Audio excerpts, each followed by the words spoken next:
샬롬 부전통독 13주차 마가복음 13장에서 요한복음 21장까지 마가복음, 누가복음, 요한복음의 개관입니다. 마가복음의 개관입니다. 마가복음의 구조는 무엇인가요? 1에서 9장은 하늘의 정보이고 10에서 16장은 하늘의 전도입니다. 하늘의 정보는 하나님 나라의 비밀인데 그 비밀이 바로 죄를 사하는 권세를 가지신 예수 그리스도이십니다. 마가복음 4장 11절. 마가복음에서 하늘의 정보를 주는 이유는 무엇인가요? 예수의 제자로 살게 하려는 것입니다. 예수 그리스도에게 죄를 사하는 권세가 있음을 알게 하려는 것입니다. 예수님은 죄를 해결하는 분이시며 자연세계와 영적 세계와 물질 세계를 지배하는 분임을 설명합니다. 하늘의 전도 방법은 무엇인가요? 마가복음은 사람을 천국 제자로 삼고 교육해서 하늘의 전도를 맡기시는 내용입니다. 하늘의 정보는 예수 그리스도가 이 세상의 모든 권세뿐만이 아니라 죄를 사하는 권세 또한 가지고 있다는 것이고, 하늘의 전도는 예수님이 나를 대신해서 죽으셨으며 3일 만에 부활하셨다는 사실을 만민에게 전파하겠다는 것입니다. 하늘의 전도 방법은 무엇인가요? 하늘의 전도 방법은 십자가에서 예수 그리스도께서 죽으시는 것입니다. 인간의 지혜로는 미련한 방법일 수 있으나 이것이 그리스도가 직접 제자들에게 보여주신 하나님의 전도 방법입니다. 고린도전서 1장 21절. 제자들을 사람 낚는 어부로 만드시고 예수 그리스도가 직접 하늘의 미끼가 되신 것입니다. 마가복음 14장에서 16장. 구원의 방법은 무엇인가요? 구원의 방법은 하나님의 지혜인 예수 그리스도를 설명합니다.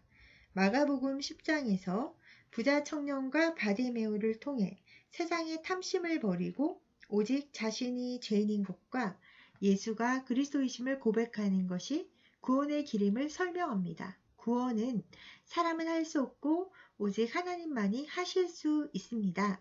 이것을 아는 것이 하나님의 은혜입니다. 구원이란 예수님이 죽으시고 살아나시는 방법 외에는 없기 때문입니다. 이것을 깨달은 사람은 이 땅이 아닌 그리스도의 재림에 소망을 두고 천국을 기대하는 구원의 증표를 나타냅니다. 누가복음의 개관입니다. 누가복음의 구조는 무엇인가요? 1에서 19장은 예수의 사역이고 20에서 24장은 증인의 사역입니다. 누가복음의 초점은 하늘의 증인인데 이는 하늘 복음의 증인, 천국의 증인, 예수의 증인을 말합니다. 누가복음은 예수의 사역, 증인의 사역으로 구성되었고 1에서 19장은 죄인을 불러 회개케 하시는 사역, 20에서 24장은 예수님의 구속사의 증인. 누가복음에서 증인의 사역은 무엇인가요? 누가복음의 핵심은 증인의 삶을 살게 하는 것으로 사람의 아들로 오신 예수를 집중적으로 소개합니다. 그 이유는 바로 여자의 후손이신 예수 그리스도가 구속을 완성하시는 분임을 증명하기 위함입니다. 즉, 증인의 사역은 예수를 증거하는 것입니다. 누가복음의 특징은 무엇인가요? 누가복음의 특징은 예수의 사역을 제자들의 증인의 사역으로 연결하는 것입니다. 예수의 사역을 한마디로 정리하자면 잃어버린 자를 찾아 구원하는 것입니다. 이 예수의 사역에 제자들을 동참시키는 것입니다. 그것이 바로 증인인 것입니다. 누가복음 24장 46에서 48장. 북쪽 갈릴리 중심 사역. 한 가정을 등장시키는 이유는 무엇인가요? 누가복음 1장에 사가랴와 엘리사벳이 등장합니다. 사가랴의 뜻은 하나님이 기억하신다이고 엘리사벳의 뜻은 하나님은 맹세이시다입니다. 출애굽했을 때 하나님이 아브라함과의 언약을 기억하셨습니다. 이것이 구원입니다. 그래서 하나님이 그것을 기억하셨다라는 단어가 맞물려서 나오는 것입니다. 그리스도를 맞이하는 한 가정, 즉 사가랴를 통해 그리스도의 구원 사역을 예비합니다. 그리스도의 사역은 어떻게 준비됩니까? 그리스도의 사역은 한 가정과 두 선지자를 통해서 준비됩니다. 이는 예수 그리스도의 탄생이 구약의 성취이고 구원의 시작이라는 것을 의미합니다. 그 후 마귀의 시험을 통해 하나님의 아들로 증거되시고 구속사역을 시작하십니다. 구속사의 궁극적인 목적은 죄인을 불러 회개시키기 위함입니다. 갈릴리 사역이 주는 지역적 의미는 무엇입니까? 갈릴리 지역은 북이스라엘의 영토였다가 아수르에 침략당한 도시입니다. 그런데 이사야서의 예언대로 갈릴리에 오셔서 사망의 그늘에 있는 자들을 해방시키는 일을 전개하고 계시는 것입니다. 이사야서 9장 1에서 2절. 예수 그리스도의 사역은 사망의 죄로부터 해방하고 죄인을 불러 회개시키는 것입니다. 더불어 이 사역의 클라이맥스는 예수님의 승천이라는 것을 명확히 보여줍니다. 누가복음 9장 51절입니다. 남쪽 유대 중심 사역. 누가복음 9장 51절이 주는 의미는 무엇인가요? 예수님은 승천하실 기약이 차가자 예루살렘을 향해 올라가시기로 굳게 결심하시고 움직이십니다. 누가복음은 다른 복음서와 다르게 갈릴리에서 출발해서 유대를 지나 예루살렘을 향해 가는 방향으로 서술됩니다. 누가복음의 서술적 방식이 예수님의 탄생으로 시작해서 예루살렘으로 향해 가는데 승천할 기약이 찼다는 것입니다. 승천하시려면 십자가에서 죽으시고 부활하셔야 되기 때문에 십자가를 지러 가셔야 한다는 것입니다. 이는 예수 그리스도의 구속사의 완성을 향한 삶의 목적을 기술하는 것입니다. 유대 지역의 사역은 무엇인가요? 누가복음은 예수님이 이 땅에 오신 목적이 죄인을 불러 회개시키는 것이라는 사역을 계속 끌고 갑니다. 죄인을 불러 회개시키는 것의 결론은 예수님의 십자가의 죽음입니다. 13장에서 말하는 좁은 문이 결국 십자가의 길이라는 것입니다.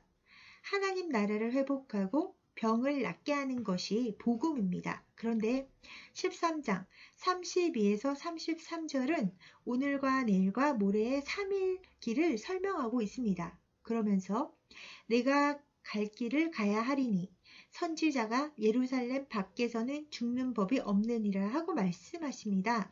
즉 죽으러 가신다는 말씀입니다. 되찾은 아들은 누구인가요? 계속 예루살렘을 향해 가면서 일어난 사건을 정리합니다. 사마리아와 갈릴리는 목적지가 아니라 통과하는 곳입니다. 이는 이 세상에 머무는 것이 아니라 통과하는 길임을 말해줍니다. 왜냐하면 예루살렘으로 올라가야 선지자들을 통해서 기록된 모든 것이 인자에게 응하기 때문입니다. 누가복음 18장 31절입니다. 중간중간 나오는 비유는 결국 잃어버린 하나님의 자녀를 되찾기 위한 예수 그리스도의 여정임을 나타냅니다. 증인의 사역. 열무나의 비유는 무엇인가요? 제자들은 예수님의 죽음 이후 하나님 나라가 당장 나타날 줄로 생각했습니다. 그런데 가시적인 하나님 나라가 안 나타납니다. 이때 해주시는 이야기가 열 문화의 비유입니다. 이것은 하나님 나라가 가시적으로 나타날 때까지 예수님이 계신 것처럼 살라는 뜻입니다. 예수님이 다시 오실 때까지 예수님이 계신 것처럼 예수를 남기라는 것입니다. 장사를 잘 하라는 이야기는 예수를 잘 전하고 예수를 남겨야 한다는 말씀입니다. 증인의 삶은 무엇인가요? 증인의 삶이란 예수의 왕되심을 인정하는 삶입니다. 증인의 삶을 살기 위해서는 명확한 증인의 신분이 있어야 합니다. 그 증인의 신분은 말씀으로 우리를 정결하게 해야 얻을 수 있습니다. 예수님이 성전을 정결하게 하신 것은 그런 의미입니다. 정결한 마음으로 가이사의 것은 가이사에게, 하나님의 것은 하나님에게 드리는 지혜로 예수 사리가 되도록 해야 합니다. 예수의 구속사는 무엇인가요? 증인의 주된 사역은 구원의 복음, 예수가 나를 구원하신 것과 구원의 삶, 예수가 나의 주인으로 살고 계신 것을 전하는 것입니다. 그래서 누가복음과 사도행전이 구원의 지식과 구원의 삶으로 연결되는 것입니다. 누가복음의 지식이란 예수님의 구원 사역을 지식으로도 전해야 된다는 것입니다. 그리고 사도행전의 삶이란 예수님이 살아주시는 삶으로 증거해야 된다는 것입니다. 하나님의 구원 역사를 통해 구원받은 성도는 구원 사역을 통해 다른 사람을 구원시킵니다. 이것이 곧 성도의 삶입니다. 요한복음의 개관입니다. 요한복음의 구조는 무엇인가요? 1에서 12장은 영생은 그리스도이고 13에서 21장은 영생은 임마누엘입니다. 요한복음은 하늘의 생명으로 사는 것인데 하늘의 생명은 영원한 생명, 땅의 생명은 유한한 생명을 말합니다. 성경은 하늘의 생명으로 살게 하기 위해 기록되었습니다. 요한복음은 영생은 예수 그리스도, 영생은 임마누엘. 1에서 12장은 영생은 하나님의 복, 13에서 21장은 영생은 예수님과 한 몸. 요한복음의 구속사는 무엇인가요? 구속사의 핵심은 예수를 믿어 영생을 얻게 하려는 것입니다. 영생을 얻게 하려는 것은 하늘의 생명으로 살게 하기 위함입니다. 즉, 예수 그리스도가 영생인 것입니다. 요한복음의 주요 내용은 무엇인가요? 요한복음을 사복음서의 결론이라고 본다면 복음서의 최종 결론은 영생이라고 할 수 있습니다. 하늘의 복음이 땅에 내려온 것이 마태복음이고 마가복음은 예수의 제자가 되어 온 천하에 다니면서 복음을 전파하는 세계 선교가 목적이고 누가복음은 성령의 인도하심에 따라 예수의 증인으로 사는 것이며 요한복음은 예수의 영생, 예수의 생명을 누리는 신비한 삶을 살게 하는 것입니다. 영생은 그리스도. 성경에 있는 영생은 무엇인가요? 요한복음 5장 30절은 너희가 성경에서 영생을 얻는 줄 생각하고 성경을 연구한다 하고 말씀하시면서 성경이 곧 예수 그리스도를 겨냥하고 있음을 말씀하십니다. 또한 누가복음의 마지막은 구약 성경이 예수의 구속사임을 증명하며 요한복음은 구약 성경의 핵심 내용인 예수가 영생이라는 사실을 연결시켜 줍니다. 영생의 기준은 무엇입니까? 영생의 기준은 예수님이십니다. 영생의 기준을 붙잡고 살 수 있는 비결은 말씀이 믿어지는 은혜, 말씀에 압도되는 은혜입니다. 이는 내 힘이 아니라 말씀이 나를 뚫고 들어와 역사하는 능력을 말합니다. 성경을 읽을 땐 이러한 은혜가 임할 것을 기대해야 합니다. 말씀이 들어오고 채워져야 합니다. 그것이 내 안에 꽉 채워지면 나갈 수 있는 힘이 생깁니다. 영생의 목적은 무엇입니까? 성경의 초점은 예수 그리스도이시며 영생의 목적은 죄인을 구원해 예수로 살게 하는 것입니다. 그러나 성경보다 세상 교훈에 목말라 있던 자들은 예수 그리스도를 알아보지 못했습니다.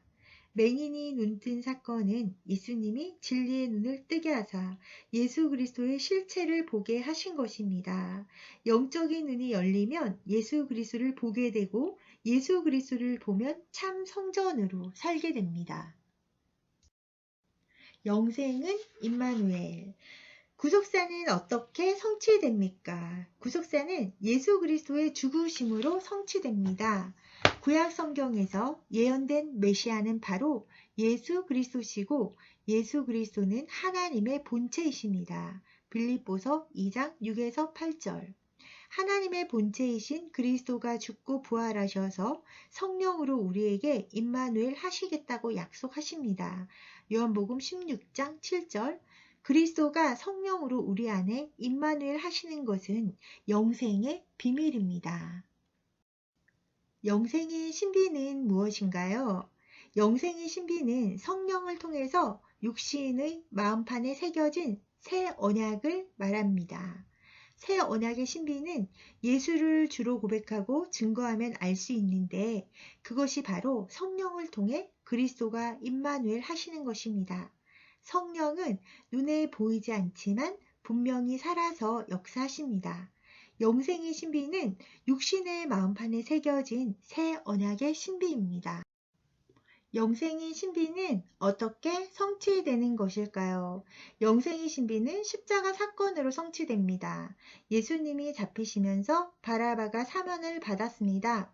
예수님의 죽으심으로 우리는 아버지의 아들이 됩니다. 이는 곧 바라바의 사면이 나의 사면과 같음을 뜻합니다. 창에 찔리신 그리스도를 통해 복음의 말씀을 들을 때 심령이 찔리고 그 말씀이 비집고 뚫고 들어와 실제 구원의 역사가 내 안에 일어납니다. 그렇게 하나님의 은혜가 우리 안에 비집고 들어오는 것이 바로 하나님의 구속사입니다. 사복음서를 한 주제로 설명할 수 있습니까? 사복음서는 하늘이라는 주제로 설명할 수 있습니다. 마태복음은 하늘의 복음을 전하기 위함이고 마가복음은 하늘의 정보를 제공하기 위함이며 누가복음은 하늘의 증인이 되라는 것이고 요한복음은 하늘의 생명, 곧 영생으로 살라는 것입니다. 하늘의 복음을 통해 우리에게 하늘의 정보가 전달되면 이 땅에서 하늘의 증인으로서 하나님의 사역을 행할 수 있습니다. 그리고 최종적으로 성도에게는 하늘의 생명, 곧 영생을 사는 도전이 필요합니다. 이 땅에는 영생이 없습니다. 그렇기 때문에 영생의 증인이 되고 영생을 전파하는 것이 영생을 소유한 사람의 본분입니다.